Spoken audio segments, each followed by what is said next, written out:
In the study of how these modern translations have come about, there's some interesting occurrences. J.B. Phillips, who produced one of the first modernist translations of Phillips' New Testament, told this story. He wrote a book about his translation effort. The book's called Ring of Truth. There's a chapter in it about his translation effort. It said he wrote C.S. Lewis a letter asking Lewis's advice on a particular translation, and Lewis died before he could answer the letter.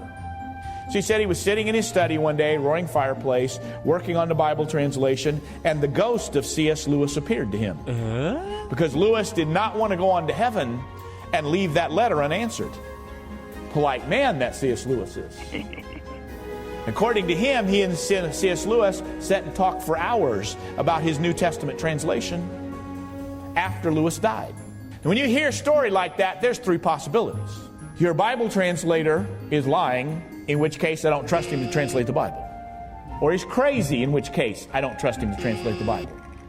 Or he was talking to a demon, in which case I really don't trust him to translate the Bible.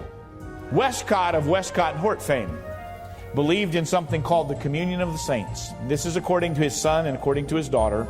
He said he couldn't afford to tell everybody as a Church of England preacher about this.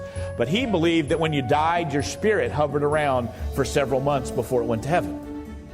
And he would go in the chapel of the church where he pastored, in the auditorium of the church that he pastored, in the middle of the night when it was completely dark. And according to him, the ghosts of the recently departed would come one after another and sit with him until the entire auditorium was full, several hundred-seat auditorium, and that he was the only living person there, but they would fellowship and commune together all night till morning. Now, when a Bible translator tells you that, there are three possibilities. Either he's lying to you, in which case I don't trust his work, and all the modern English translations are based on his work, with maybe one or two exceptions, are based completely on his work. Or he's crazy, in which case I don't trust him. Or he's really telling the truth, that spirits came and filled the auditorium and fellowshiped with him all night, in which case I really don't trust him. 1 John chapter 4, verse 1. Beloved, believe not every spirit, but try the spirits whether they are of God, because many false prophets are gone out into the world.